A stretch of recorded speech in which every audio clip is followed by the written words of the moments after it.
Le passé simple, le dernier film de Michel Drac avec Marie-José Nat en tête de distribution. Elle est accompagnée dans ce film de Victor Lanoux. C'est un film, je crois si on devait le définir, et vous le définissez comme ça, Michel Drac, c'est un film sur la mémoire. C'est un film sur la mémoire, c'est un film sur une fantastique histoire d'amour. C'est un suspense psychologique. Il y a une trame policière. C'est conduit comme un film policier. Oui. C'est l'occasion d'un match entre deux comédiens que je trouve remarquable. Victor Lanoux qui nous accompagne nulle part parce qu'il tourne, et Marie-Josée. Et c'est un film que j'ai beaucoup aimé faire. Si on devait le résumer, si on devait résumer le scénario, à la suite d'un accident de voiture, une jeune femme perd la mémoire et tous ses efforts, tout son souhait, c'est de retrouver son identité. Et alors évidemment, vous savez d'une façon très machiavélique promener le spectateur parce que on lui ment. On ment à cette femme, on voit que son mari, entre autres, ne l'aide pas à retrouver... Ne dites pas trop. Non, mais ça, je saurais m'arrêter, attends. Et alors la question, pourquoi ne l'aide-t-il pas à retrouver son identité? Et alors, nous allons voir une séquence de ce film. Vous savez, c'est toujours très difficile de les choisir. Mais je crois qu'elle est très, très révélatrice. C'est une scène entre Marie-José Nat et Victor Lanoux, entre le mari et la femme. Et cette femme qui recherche justement son passé, dans la scène que nous allons voir, veut savoir si son enfant, si sa fille est morte dans l'accident. Et elle interroge son mari, qui est hésitant pour lui répondre. Pourquoi cette manche est-elle déchirée? Excellente question. C'est le tailleur que tu portais lors de ton accident. L'accident? Le passé simple de Michel Drac. Alors pour analyser ce film, la critique suisse ce soir est représentée par Étienne Dumont, Tribune de Genève, Claude Vallon, 24 heures, Jean-Pierre Brossard, L'Impartial, et Max-Marc Thomas, La Suisse. Messieurs, vous allez travailler sans filet, car dans notre coin invité ce soir, nous avons convié les représentants du milieu cinématographique de Suisse qui collaborent, qui nous aident beaucoup pour la constitution de cette émission. Indépendamment d'eux, il y a des représentants de grandes compagnies françaises, Gaumont, et de compagnies américaines, United Artists, mais messieurs, que cela n'entrave pas votre liberté d'expression selon la formule consacrée. Le passé simple de Michel Drac. Alors, qui ouvre le débat? Jean-Pierre Brossard. Je voudrais tout d'abord signaler que le réalisateur de ce film fait appel à l'intelligence du spectateur, parce qu'il ne livre pas un film tout mâché, mais en montrant donc ce point de rupture dans ce couple, parce que la séquence que nous avons vue, c'est plutôt une scène de bagarre, alors que le film est absolument basé sur les sentiments. Une scène de tension, comme il y en a plusieurs. Une scène de tension, comme il y en a plusieurs dans le film, et une scène... Le film est essentiellement un film basé sur les sentiments, et c'est une histoire d'amour, comme d'ailleurs très souvent dans les films de Drac.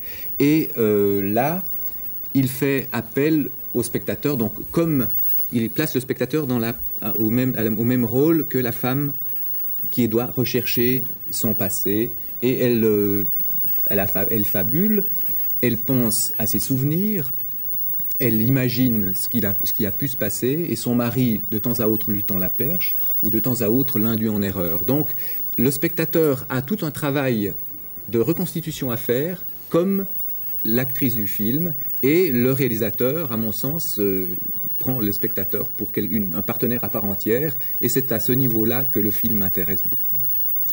Mais ça, c'est un des plus vieux trucs du cinéma. Enfin, c'est le truc de tous les films noirs des années 40. Et c'est justement ce que je reproche le plus au film, c'est que c'est un film qui, pour finir, est terriblement conventionnel.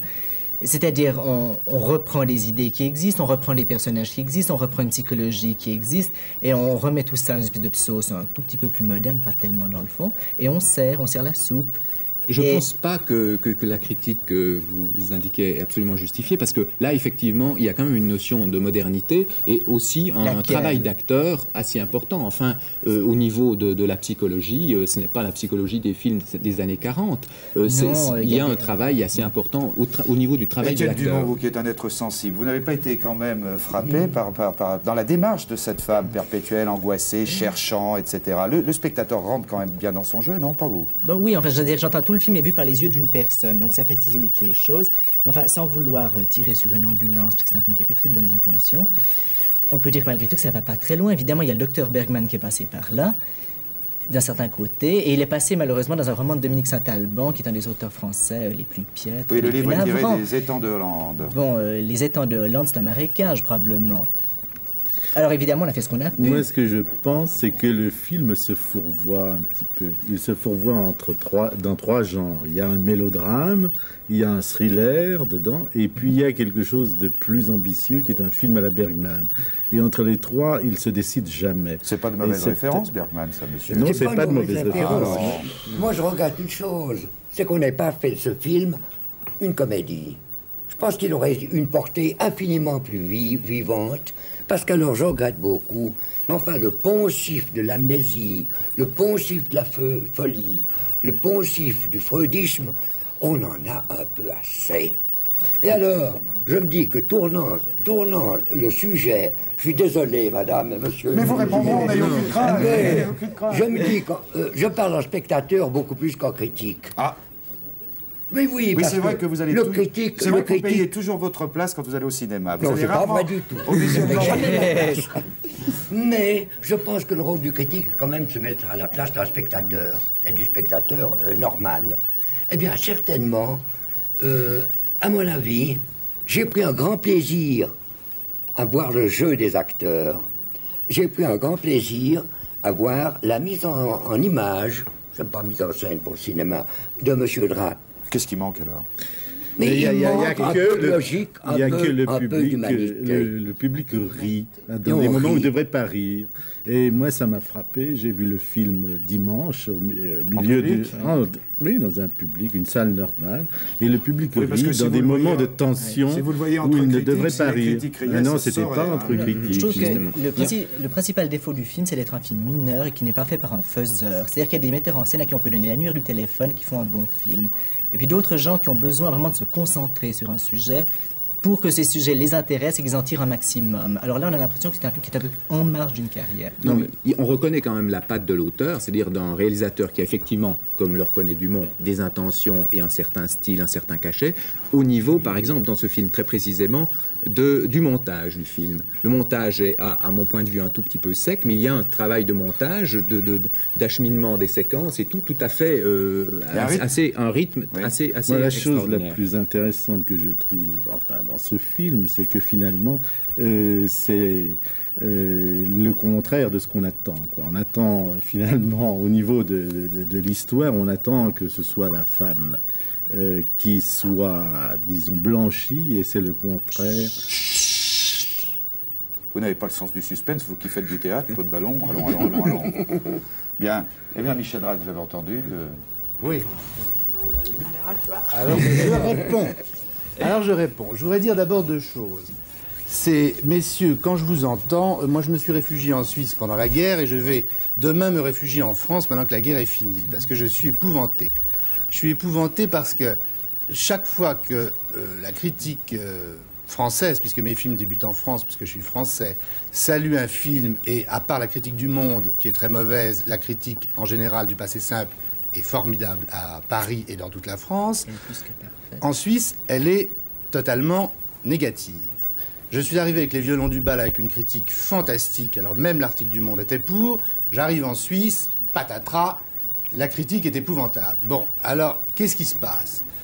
Qu'est-ce qui se passe au niveau de la critique? Moi, je veux bien, mon film est sûrement plein de défauts. Je voudrais vous répondre à tous les défauts que vous avez énoncés. Je vais commencer par monsieur qui trouve qu'il manque d'humanité. Bon. Alors moi, on me reprocherait plutôt, de l'autre côté des Alpes, d'en avoir trop, et d'être trop sentimental. Bon. Je passe pour être un cinéaste de l'émotion. De l'autre côté des Alpes. Je prends l'avion, ici, je manque d'humanité. Je ne peux pas vous convaincre, parce que je trouve... J'ai beaucoup de respect pour la critique, parce que critiquer un film, c'est complètement subjectif. Donc on ne peut pas s'attaquer aux gens en disant « Vous avez tort de ne pas aimer mon film, c'est idiot ». Bon, donc, vous me reprochez de ne pas avoir d'humanité. De l'autre côté, quand on est un peu pas tendre avec moi, on me dit « Monsieur Drage, vous êtes fou, vous en avez trop ». Bon, il faut être plus sec. C'est en général ce qu'on voudrait que je sois. Monsieur qui fait partie de l'Impartial, je crois, j'ai pas retenu le nom, je préfère sa critique parce qu'elle se rapproche plus et qu'elle est plus douce avec moi, bien entendu. Elle est même louangeuse. Bon, il rentre plutôt dans mon jeu, donc je n'ai pas grand-chose à répondre puisque vous avez parlé de mon film, bien.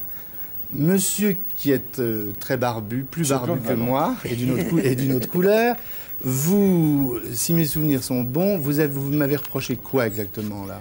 Vous fourvoyez. Ah oui, fait, je le film choisis, n'a pas de- je ne choisis pas dans les genres. Bon, vous trouvez donc qu'il y a trop de choses dans mon film. Oui. Dans les films français, en général, il n'y a pas assez de choses et on tire pendant 1h30 sur une idée pour faire 1h30. Moi, vous trouvez que je mets trop de choses dans mon film, alors je vous réponds tout de suite. Mon prochain film, voyez-le que d'un œil, et comme ça, vous saurez suffisamment ce que je vais vous mettre dedans. Bon. Et voici maintenant la fête à Étienne Dumont. Ah non, attends, j'ai pas fini avec le barbu. Alors là, je voulais vous dire, vous On trouvez s'attaque qu'il y a aux trop de vieilles choses dans mes... barbes aujourd'hui. Oui, vous êtes barbu aussi, mais c'est plus discret. Donc, vous trouvez qu'il y a trop de choses et que je n'ai pas choisi. Je pense que maintenant, dans le cinéma, on déplore, dans tous les pays du monde, que les gens vont de moins en moins voir des films. Hein. Les spectateurs descendent. Bon.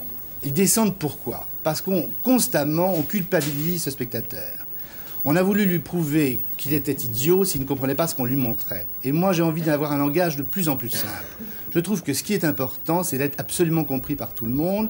De raconter une histoire ne me paraît pas déchoir. Et je pense en plus que cette histoire triple, n'est-ce pas, contente des genres différents de gens. Je n'ai absolument pas le mépris du public parce que, au fond, la critique, c'est fantastique pour le départ d'un film. Et puis même si la critique est sublime et si le public n'est pas bon, et si le public n'aime pas ce qu'on lui présente, c'est foutu. Le film est foutu.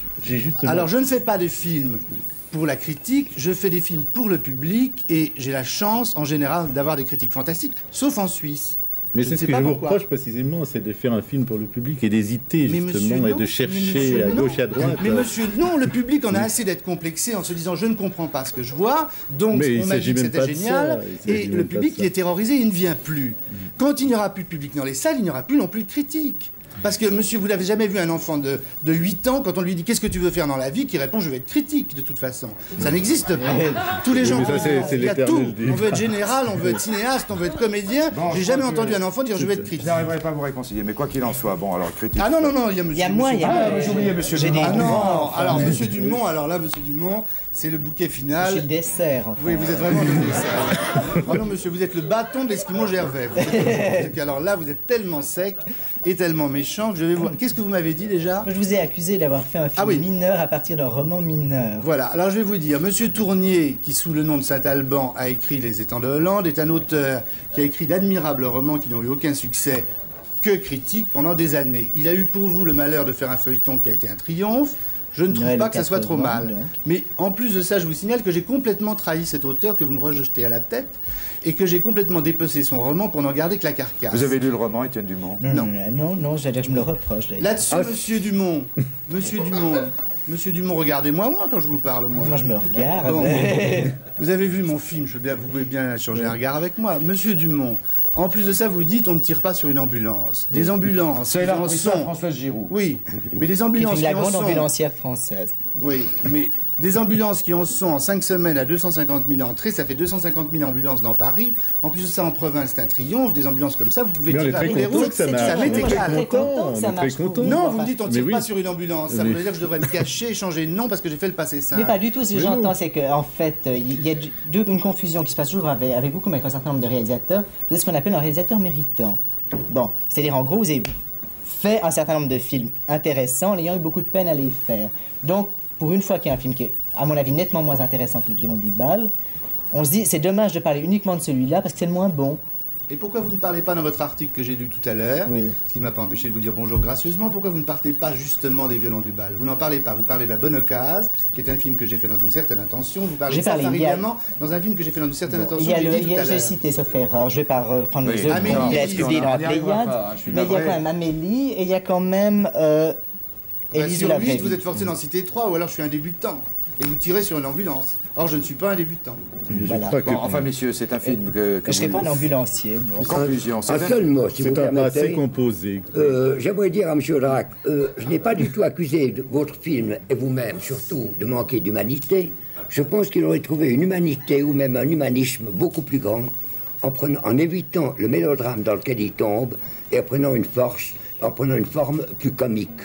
Je pense que les grandes choses de Molière... Rapidement, oui, alors je réponds. Vous avez prononcé un mot qui me plaît beaucoup, monsieur, c'est mélo. Mon film est un mélo. j'ai fait un mélo, j'ai voulu faire un mélo, et c'est un mélo. Mais ce n'est pas que Mais ça. toutes les situations, non mais je réponds à ce monsieur, et toutes les situations de vie que nous vivons, monsieur, sont des mélos. La Dentelière, qui est un film que j'adore, et dont Oui, les c'est un Français ont mélo. fait une fête, est un mélo. Et On ça est doit d'accord. absolument... Quoi, c'est pas un mélo, là Oui, c'est oui, des- on est d'accord. C'est un formidable C'est film, ça. c'est un mélo. Bon, là, vous n'arriverez pas à vous réconcilier, messieurs. Donc, c'était le passé simple de Michel Drac. Vous vous êtes exprimé, le réalisateur s'est exprimé. Une critique favorable de Brossard, et puis critique nuancée de Max-Marc Thomas, un opposant Étienne Dumont, et puis Vallon qui est aussi très mitigé, plus que mitigé.